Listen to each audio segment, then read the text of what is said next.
Hello every one. അപ്പൊ നമ്മുടെ health inspectors സ്കൂളിന്റെ മറ്റൊരു ക്ലാസ്സിലേക്ക് എല്ലാവർക്കും സ്വാഗതം. അപ്പൊ ഇന്ന് നമ്മൾ ഡിസ്കസ് ചെയ്യാൻ പോകുന്ന ടോപ്പിക് എന്ന് പറയുന്നത് ഹെൽത്ത് പ്രോബ്ലംസ് ഓഫ് ഇന്ത്യ. ഇത് അതിന്റെ രണ്ടാമത്തെ ക്ലാസ് ആണ്. പാർട്ട് 1 നമ്മൾ ഓൾറെഡി അപ്ലോഡ് ചെയ്തിട്ടുണ്ട്. അപ്പോൾ അത് കാണാത്തവർ ആദ്യം അത് പോയി കണ്ടിട്ട് ഇത് കാണാം. അപ്പൊ നേരെ നമുക്ക് ടോപ്പിക്കിലേക്ക് പോവാം. അപ്പൊ നമ്മൾ ഓൾറെഡി പറഞ്ഞു നമ്മുടെ ഹെൽത്ത് പ്രോബ്ലംസിനെ 5ആയിട്ട് ക്ലാസിഫൈ ചെയ്തിട്ടുണ്ടെന്ന്. ഏതൊക്കെയാ മക്കളെ? ആദ്യത്തെയാണ് കമ്മ്യൂണിക്കൽ ഡിസീസ് പ്രോബ്ലം, രണ്ടാമത്തെ ന്യൂട്രീഷണൽ പ്രോബ്ലം, മൂന്നാമത്തെ എൻവയോൺമെന്റൽ സാനിറ്റേഷൻ പ്രോബ്ലം, അടുത്തത് മെഡിക്കൽ കെയർ പ്രോബ്ലം, അടുത്തത് പോപ്പുലേഷൻ പ്രോബ്ലം.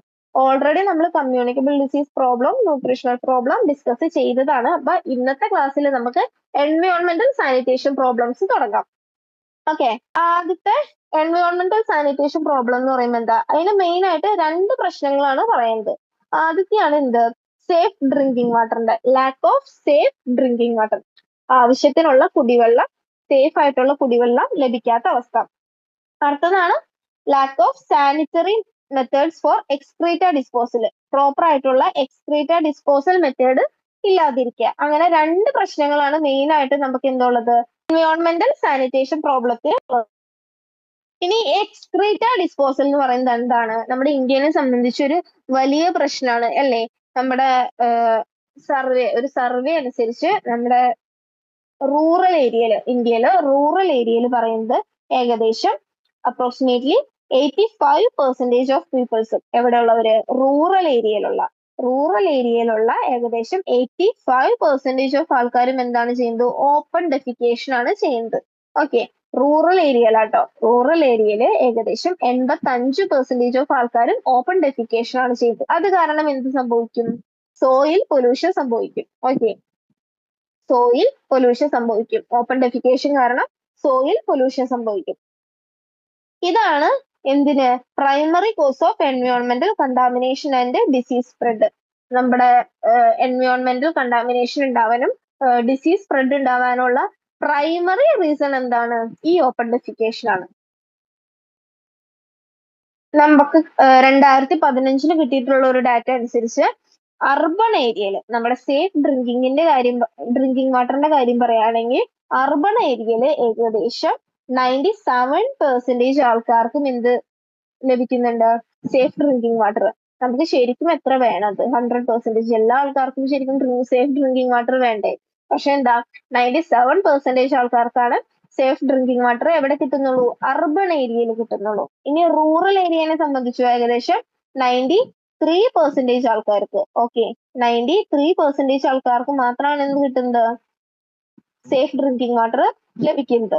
അതേപോലെ തന്നെ എക്സ്ക്രീറ്റ ആൻഡ് വേസ്റ്റ് ഡിസ്പോസൽ ഫെസിലിറ്റിയുടെ കാര്യം പറയുകയാണെങ്കിലോ അർബൺ ഏരിയയിൽ 63% ഓഫ് ആൾക്കാർക്കാണ് എന്തിന്റെ ആക്സസ് ഉള്ളൂ? എക്സ്ക്രീറ്റ ആൻഡ് വേസ്റ്റ് ഡിസ്പോസൽ ഫെസിലിറ്റിയുടെ ആക്സസ് ഉള്ളത്. അതില് റൂറൽ ഏരിയ ആകുമ്പോഴോ വളരെ കുറവാണ്. വെറും 28% പോപ്പുലേഷന് മാത്രമേ പ്രോപ്പർ ആയിട്ടുള്ള എക്സ്ക്രീറ്റ വേസ്റ്റ് ഡിസ്പോസൽ ഫെസിലിറ്റി ഉള്ളൂ. ഓക്കെ, ഇപ്പൊ എത്ര കുറവാണെന്ന് നോക്കിയേ. അർബൺ ഏരിയയിൽ 63% ആൾക്കാർക്കും റൂറൽ ഏരിയയിൽ 28% ആൾക്കാർക്കും മാത്രമാണ് എന്തുള്ളത്? പ്രോപ്പർ ആയിട്ടുള്ള ഒരു എക്സ്ക്രീറ്റ വേസ്റ്റ് ഡിസ്പോസൽ ഫെസിലിറ്റി ഉള്ളത്. ഓക്കെ, ഇനി എന്താ, നമ്മൾ റൂറൽ ഏരിയയില് നമുക്ക് അതിൽ നിന്ന് എന്ത് മനസ്സിലാക്കാൻ പറ്റും? നമുക്ക് റൂറൽ ഏരിയയില് നമ്മുടെ എൻവയോൺമെന്റൽ സാനിറ്റേഷൻ എന്ന് പറയുന്നത് എന്താണ്? ഒരു വലിയ പ്രശ്നം തന്നെയാണ് നമ്മുടെ ഇന്ത്യനെ സംബന്ധിച്ച്. ഇനി അടുത്തതാണ് medical care crisis. Okay, medical care in India is mostly urban oriented ആണ്. ഓക്കെ, അർബൺ ഓറിയന്റഡ് ആണ് നമ്മുടെ ഇന്ത്യയില്. മെഡിക്കൽ കെയർ എന്ന് പറയുന്നത് കൂടുതലും അർബൺ ഓറിയന്റഡ് ആണ്. അതാണ് ആദ്യത്തെ പ്രശ്നം. അടുത്തത് എന്താ? ക്യൂറേറ്റീവ് ഇൻ നേച്ചർ ആണ്. ഓക്കെ, നമ്മൾ കൂടുതലും പ്രിവെൻഷനേക്കാൾ കൂടുതൽ ക്യൂറേഷൻ ആണ് ശ്രമിക്കുന്നത്. പിന്നെന്താ? Not accessible to the bulk of the rural population. ഒരു മെജോറിറ്റി ഓഫ് റൂറൽ പോപ്പുലേഷനും എന്ത് ലഭിക്കുന്നില്ല? മെഡിക്കൽ കെയർ ആക്സസ് ലഭിക്കുന്നില്ല. ഇതൊക്കെയാണ് മെയിൻ മെഡിക്കൽ കെയർ പ്രോബ്ലംസ് എന്ന് പറയുന്നത്. ഇനി മെയിൻ പ്രശ്നമാണ് എന്ത്? ഇൻഇക്വിറ്റബിൾ ഡിസ്ട്രിബ്യൂഷൻ അല്ലെ? എല്ലാവർക്കും ഒരേപോലെ എന്ത് ലഭിക്കുന്നില്ല? മെഡിക്കൽ കെയർ സർവീസസ് ലഭിക്കുന്നില്ല. നമ്മുടെ അർബൺ ഏരിയയിലാണ് എന്ത്? ഏകദേശം 80%ഓളം നമ്മുടെ ഹെൽത്ത് കെയർ സിസ്റ്റംസ് ഒക്കെ വർക്ക് ചെയ്യുന്നുണ്ട്. ഓക്കെ, നമ്മുടെ മെഡിക്കൽ കെയർ സർവീസസ് ഒക്കെ ഏകദേശം 80% അർബൻ ഏരിയയിലാണ് ഉള്ളത്. Okay, health facilities concentrated in urban areas ആണ് 80%. റൂറൽ ഏരിയയിൽ എത്രയുണ്ട്? വെറും 20% കവറേജ് മാത്രമേ ഉള്ളൂ. Okay, remaining facilities serving majority of population. Okay, 20% മാത്രമാണ് എന്ത് റൂറൽ ഏരിയയിൽ കവറേജ് ഉള്ളത്. പിന്നെ ഒരു മെയിൻ ചലഞ്ച് എന്താണ്? മോഡേൺ മെഡിസിൻ ആണ് നമ്മുടെ ഇന്ത്യയിൽ കൂടുതലും ഫോളോ ചെയ്യുന്നത്. ഈ മോഡേൺ മെഡിസിന്റെ ഒരു പ്രശ്നം എന്താ?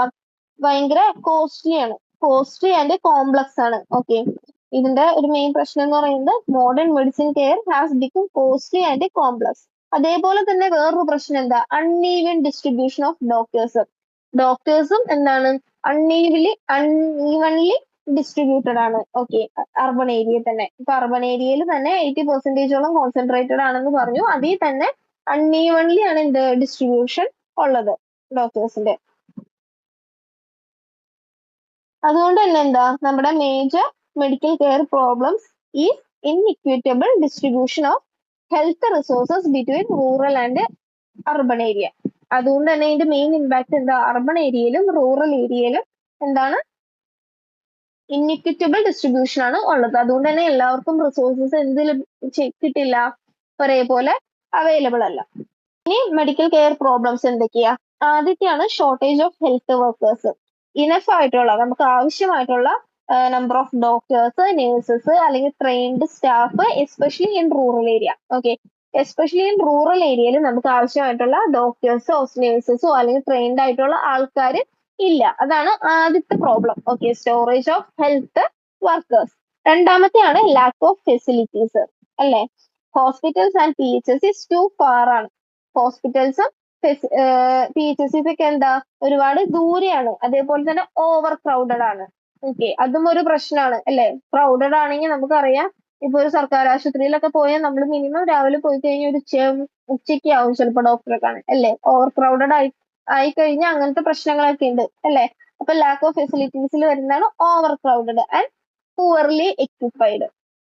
അതും എന്താണ് ഒരു മെഡിക്കൽ കെയർ പ്രോബ്ലം തന്നെയാണ്. ഇനി അടുത്തതാണ് ഹൈ ട്രീറ്റ്മെന്റ് കോസ്റ്റ്, അല്ലെ?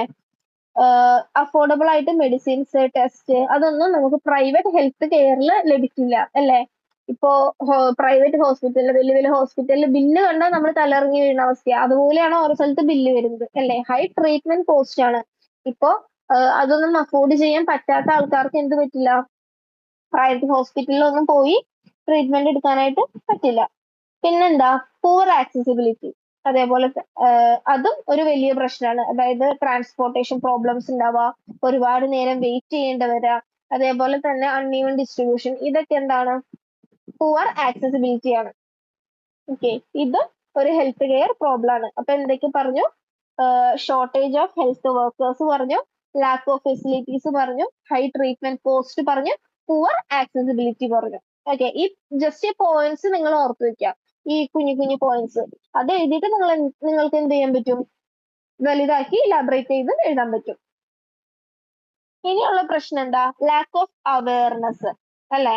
അതും എന്താണ് ഒരു പ്രശ്നമാണ്. ഇപ്പൊ ഒരു ഡിസീസിനെ കുറിച്ച് നമുക്ക് അറിയില്ല, അല്ലെങ്കിൽ അതിന്റെ പ്രിവെൻഷനെ കുറിച്ച് അറിയില്ല, സിംറ്റത്തിനെ കുറിച്ച് അറിയില്ല. അതും എന്താണ് ഒരു മെഡിക്കൽ കെയർ പ്രോബ്ലം ആണ്, അല്ലെ?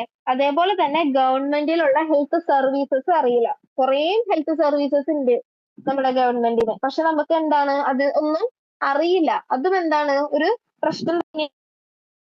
ഇപ്പൊ കുറെ പദ്ധതികൾ ഉണ്ടായിട്ട് കാര്യമില്ലല്ലോ, അത് നമുക്ക് ഉപയോഗപ്പെടണം എന്നുണ്ടെങ്കിൽ എന്താ നമുക്ക് അതിനെ കുറിച്ച് ഒരു അവയർനെസ് ഉണ്ടാവണം. അപ്പൊ അത് അറിയാത്തതും എന്താണ് ഒരു മെഡിക്കൽ കെയർ പ്രോബ്ലം ആണ്. അതേപോലെ തന്നെ ഇൻഅഡിക്വേറ്റ് സാനിറ്റേഷൻ, അല്ലെ? നമ്മുടെ ഹോസ്പിറ്റലിലൊക്കെ പ്രോപ്പർ ആയിട്ടുള്ള സാനിറ്റേഷനും കാര്യങ്ങളൊക്കെ ഇല്ലെങ്കിൽ എന്ത് സംഭവിക്കാം? ഇൻഫെക്ഷൻസ് റിപ്പീറ്റഡ് ആയിട്ട് വരാനുള്ള സാധ്യത കൂടുതലാണ്, അല്ലെ? അതും ഒരു പ്രശ്നമാണ്. അടുത്താണ് പുവർ റെഫറൽ സിസ്റ്റം. ഓക്കെ, അതായത് പേഷ്യൻസിനെ പ്രൈമറി ലെവലിൽ നിന്ന് ഹയർ ലെവലിലേക്ക് ഷിഫ്റ്റ് ചെയ്യുന്നതിന് കാലതാമസം എടുക്കാം. ഓക്കെ, സമയം കൂടുതൽ എടുക്കാം, ഡിലേ. അതിൽ എന്തെങ്കിലും ഡിലേ ഒക്കെ ഉണ്ടായാൽ എന്താ അയാളുടെ ജീവന് ചിലപ്പോൾ ആപത്തുണ്ടാവും, അല്ലെ? അതും എന്താണ് ഒരു മെഡിക്കൽ കെയർ പ്രോബ്ലം ആണ്. പിന്നെ medicine storage, irregular supply of essential drugs and diagnostic facilities. Proper ആയിട്ട് എസെൻഷ്യൽ ആയിട്ടുള്ള ഡ്രഗ്സ് പ്രോപ്പർ ആയിട്ട് ഡെലിവറി ചെയ്യാതിരിക്കുക, അല്ലെങ്കിൽ അതിന് എന്തെങ്കിലും ഷോർട്ടേജ് ഉണ്ടാവുക, അതും എന്താണ് ഒരു പ്രശ്നമാണ്. അപ്പൊ കുറേ പ്രോബ്ലംസ് നമ്മൾ മെഡിക്കൽ കെയർ പ്രോബ്ലംസിൽ പറഞ്ഞു അല്ലേ. നമ്മൾ നേരത്തെ ഷോർട്ടേജ് പറഞ്ഞു, നമ്മൾ ഷോർട്ടേജ് ഓഫ് ഹെൽത്ത് വർക്കേഴ്സ് പറഞ്ഞു, ലാക്ക് ഓഫ് ഫെസിലിറ്റീസ് പറഞ്ഞു, ഹൈ ട്രീറ്റ്മെന്റ് കോസ്റ്റ് പറഞ്ഞു, പൂവർ ആക്സസിബിലിറ്റി പറഞ്ഞു, അതേപോലെ തന്നെ lack of awareness, inadequate sanitation, poor referral system, അതേപോലെ തന്നെ മെഡിസിൻ സ്റ്റോറേജ്. അപ്പൊ ഒരു 8 പോയിന്റ്സ് നമ്മൾ പറഞ്ഞു. ഇതെന്ത് ചെയ്യുക, നിങ്ങൾ ഈ കുഞ്ഞു കുഞ്ഞു പോയിന്റ്സ് ആയിട്ട് ഓർത്ത് വെക്കുക. ജസ്റ്റ് ഈ ഹെഡിങ്സ് ഇല്ലേ അത് ഓർത്ത് വെക്കുക, എന്നിട്ട് സ്വന്തമായിട്ട് ഇലാബറേറ്റ് ചെയ്ത് എഴുതാവുന്നതേ ഉള്ളൂ. അപ്പൊ ഇത്രയാണ് നമ്മുടെ മെഡിക്കൽ കെയർ പ്രോബ്ലംസ്. ഇതും എന്ത് ചെയ്യാറുണ്ട്, 5 മാർക്കിന് ചോദിക്കാറുണ്ട് കേട്ടോ. ഇനി ഇന്ത്യയുടെ ഒരു ബിഗ്ഗസ്റ്റ് പ്രശ്നമാണ് എന്തെന്ന് പറയുന്നത്, പോപ്പുലേഷൻ അല്ലെ. നമ്മുടെ ഇന്ത്യനെ സംബന്ധിച്ച് എന്താ ഇപ്പൊ ഏറ്റവും കൂടുതൽ പോപ്പുലേഷൻ ഒക്കെ ഉള്ള ഒരു കൺട്രിയാണ് അല്ലെ. അതുകൊണ്ട് തന്നെ എന്താ, പോപ്പുലേഷൻ കൂടുന്തോറും നമ്മുടെ സ്റ്റാൻഡേർഡ് ഓഫ് ലിവിങ് കുറയും അല്ലെ. നമുക്ക് അതനുസരിച്ചുള്ള റിസോഴ്സസ് ഇല്ല. നമ്മുടെ പോപ്പുലേഷന്റെ അളവ് പെട്ടെന്ന് കൂടുന്നതനുസരിച്ച് നമ്മുടെ റിസോഴ്സസ് കൂടുന്നില്ല. അപ്പൊ അതെന്താണ് ഒരു പ്രശ്നമാണ്. നമ്മുടെ പോപ്പുലേഷൻ കൂടുന്നതനുസരിച്ച് എന്ത് സംഭവിക്കുന്നില്ല, എക്കണോമിക് ഡെവലപ്മെന്റും സംഭവിക്കുന്നില്ല. അതേപോലെ തന്നെ ലിവിങ് സ്റ്റാൻഡേർഡ്സിനെ അഫക്ട് ചെയ്യുന്നുണ്ട്. എന്തിനൊക്കെ അഫക്ട് ചെയ്യുന്നുണ്ട്, എക്കണോമിക് ഡെവലപ്മെന്റിനെ, അതേപോലെ തന്നെ ലിവിങ് സ്റ്റാൻഡേർഡ്സിനെ എന്ത് അഫക്ട് ചെയ്യുന്നുണ്ട്, പോപ്പുലേഷൻ അഫക്ട് ചെയ്യുന്നുണ്ട്. ഇനി ഒരു 2019 കണക്ക് പറയുമ്പോൾ ഏകദേശം 1.3 ബില്യൺ ആണ് ടോട്ടൽ പോപ്പുലേഷൻ. അതേപോലെ തന്നെ ഗ്രോത്ത് റേറ്റും എന്ത് ചെയ്യുന്നുണ്ട്, കൂടുന്നുണ്ട്. ഇനി എക്കണോമിക് ഇമ്പാക്ട്, അതായത് നമ്മുടെ population explosion has significantly affected the country's economic development. നമ്മുടെ കൺട്രിയുടെ എക്കണോമിക് ഡെവലപ്മെന്റിനെ എന്ത് ചെയ്യുന്നുണ്ട്, ഈ പോപ്പുലേഷൻ എക്സ്പ്ലോഷൻ വളരെയധികം അഫക്ട് ചെയ്യുന്നുണ്ട് അല്ലെ. അതായത് റാപ്പിഡ് ഗ്രോത്ത് എന്ത് ചെയ്യുന്നുണ്ട്, നമ്മുടെ റിസോഴ്സസ് കുറവ് ആയ കാരണം നമ്മുടെ ലിവിങ് സ്റ്റാൻഡേർഡ്സിനെ അഫക്ട് ചെയ്യുന്നുണ്ട്. എന്ത്, നമ്മുടെ ലിവിങ് സ്റ്റാൻഡേർഡ്സിനെ ഈ റിസോഴ്സസിന്റെ കുറവ് മൂലം നമ്മുടെ റാപ്പിഡ് ഗ്രോത്ത് വല്ലാതെ അഫക്ട് ചെയ്യുന്നുണ്ട്. പോപ്പുലേഷൻ കൂടുന്നതനുസരിച്ച് നമുക്ക് റിസോഴ്സസ് ഇല്ല. അപ്പൊ എന്ത് സംഭവിക്കും, അതനുസരിച്ച് നമ്മുടെ സ്റ്റാൻഡേർഡ് ഓഫ് ലിവിങ്ങിൽ കോംപ്രമൈസ് വരുത്തേണ്ടി വരും അല്ലേ. പ്രോപ്പർ ആയിട്ടുള്ള റിസോഴ്സ് കിട്ടുന്നില്ലെങ്കിൽ നമ്മുടെ സ്റ്റാൻഡേർഡ് ഓഫ് ലിവിങ് കുറയും.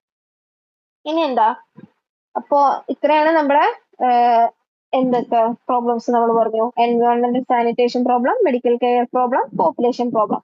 ഈ സാനിറ്റേഷൻ ക്രൈസിസ് എന്ന് പറയുന്നത് നമുക്ക് വീണ്ടും ഒരു സമ്മറി പോലെ പറയാം. സാനിറ്റേഷന്റെ കാര്യം പറയുന്നത് സേഫ് ആയിട്ടുള്ള drinking water, safe disposal of excrete, അത് രണ്ടും നടക്കുന്നില്ല, അതാണ് മെയിൻ പ്രശ്നം. ഇനി ഹെൽത്ത് കെയറിന്റെ കാര്യം പറയുകയാണെങ്കിൽ ഇൻഇക്വിറ്റബിൾ ഡിസ്ട്രിബ്യൂഷൻ ആണ് മെയിൻ കാര്യം. ഇനി അടുത്തതാണ് പോപ്പുലേഷൻ പ്രഷർ. പോപ്പുലേഷൻ എന്ന് പറയുമ്പോൾ റാപ്പിഡ് ഗ്രോത്ത് സംഭവിക്കുമ്പോൾ എന്ത് ചെയ്യുന്നില്ല, നമുക്ക് അതനുസരിച്ചുള്ള റിസോഴ്സസ് ലഭിക്കുന്നില്ല. ഓക്കെ, ഇനി പറയുന്നത് എന്താ, these major problems are deeply interconnected. നമ്മൾ പറഞ്ഞു എന്ത്, 5 പ്രോബ്ലം ഉണ്ടെന്ന് പറഞ്ഞില്ലേ, ഏതൊക്കെയാ, കമ്മ്യൂണിക്കബിൾ ഡിസീസ്, ന്യൂട്രീഷണൽ പ്രോബ്ലം, എൻവയോൺമെന്റൽ sanitation problem, medical care problems, population problems. ഈ 5 എന്താണ്, ഇന്റർ കണക്റ്റഡ് ആണ്, ഡീപ്ലി ഇന്റർ കണക്റ്റഡ് ആണ്. അതുകൊണ്ട് നമ്മൾ എന്ത് ചെയ്യാം, ഇന്റഗ്രേറ്റഡ് അപ്രോച്ച് കൂടുതൽ കൊണ്ടുവരാം. ഓക്കെ, ഇതൊക്കെ ഓവർകം ചെയ്യാൻ വേണ്ടിയിട്ട് ഇന്റഗ്രേറ്റഡ് അപ്രോച്ചസ് ഒക്കെ കൊണ്ടുവരാം. അങ്ങനെ നമുക്കിത് ഓവർകം ചെയ്യാനായിട്ട് പറ്റും. അപ്പൊ ഒന്നുകൂടി പറയാം, എന്തൊക്കെ നമുക്ക് മെയിൻ ആയിട്ട് 5ആയിട്ട് ക്ലാസിഫൈ ചെയ്തിട്ടുണ്ട്. ആദ്യത്തെയാണ് കമ്മ്യൂണിക്കബിൾ ഡിസീസ് പ്രോബ്ലം, രണ്ടാമത്തെയാണ് ന്യൂട്രീഷണൽ പ്രോബ്ലം, മൂന്നാമത്തെയാണ് എൻവയോൺമെന്റൽ സാനിറ്റേഷൻ പ്രോബ്ലം, നാലാമത്തെയാണ് മെഡിക്കൽ കെയർ പ്രോബ്ലം, അഞ്ചാമത്തെയാണ് പോപ്പുലേഷൻ പ്രോബ്ലം. ഇങ്ങനെ 5 പ്രോബ്ലംസ് ആണ് ഉള്ളത്. അപ്പോ ഒരു എസ് ആയിട്ട് ചോദിച്ചു കഴിഞ്ഞാൽ ആദ്യം ഹെൽത്ത് പ്രോബ്ലംസ്, നമ്മുടെ ഇന്ത്യയുടെ ഒരു സ്ട്രക്ചറിനെ കുറിച്ച് ആദ്യം ജസ്റ്റ് ഒന്ന് ഒരു ഹെഡിങ് കൊടുത്ത് ഒരു ഇൻട്രൊഡക്ഷൻ എഴുതുക, അതേമി ക്ലാസിഫിക്കേഷൻ എഴുതുക, അത് കഴിഞ്ഞ് ഓരോന്നും എന്ത് ചെയ്യുക, ഹെഡിങ്സ് കൊടുത്ത് അണ്ടർലൈൻ ചെയ്ത് തിരിച്ച് ഓരോന്നും എഴുതാം. ഇത് കൂടാതെ ഈ കമ്മ്യൂണിക്കബിൾ ഡിസീസ് മാത്രം ഒരു ക്വസ്റ്റ്യൻ ആയിട്ട് ചോദിക്കാം, അല്ലെങ്കിൽ ചിലപ്പോൾ നമുക്ക് ന്യൂട്രീഷണൽ പ്രോബ്ലം ആയിരിക്കും ചിലപ്പോൾ 5 മാർക്കിന് ചോദിക്കുക, പിന്നെ അല്ലെങ്കിൽ ഒരു മെഡിക്കൽ കെയർ പ്രോബ്ലംസ് ആയിരിക്കും 5 മാർക്കിന് ചോദിക്കുക. ഏതാ ചോദിക്കുക നമുക്ക് പറയാൻ പറ്റില്ല. പക്ഷെ ഒരു 99% ഇതിൽ നിന്നൊരു ക്വസ്റ്റ്യൻ ഉണ്ടാവാനുള്ള സാധ്യത കൂടുതലാണ്. അപ്പൊ എല്ലാവരും നന്നായിട്ട് പഠിക്കുക. നമ്മൾ ഓൾറെഡി പറഞ്ഞിട്ടുണ്ടായിരുന്നു ന്യൂട്രീഷണൽ പ്രോബ്ലം, അതേപോലെ തന്നെ കമ്മ്യൂണിക്കബിൾ ഡിസീസ് പ്രോബ്ലം ഓൾറെഡി ഒരു ക്ലാസ് ആയിട്ട് അപ്ലോഡ് ചെയ്തിട്ടുണ്ട്. അപ്പൊ എല്ലാവരും അതും കാണാം, അത് കഴിഞ്ഞ് ഇതും കാണാം. എല്ലാവരും നന്നായിട്ട് പഠിക്കുക, എല്ലാവർക്കും നന്നായിട്ട് എക്സാം ഒക്കെ എഴുതാൻ പറ്റട്ടെ. അപ്പോ all the best and thank you.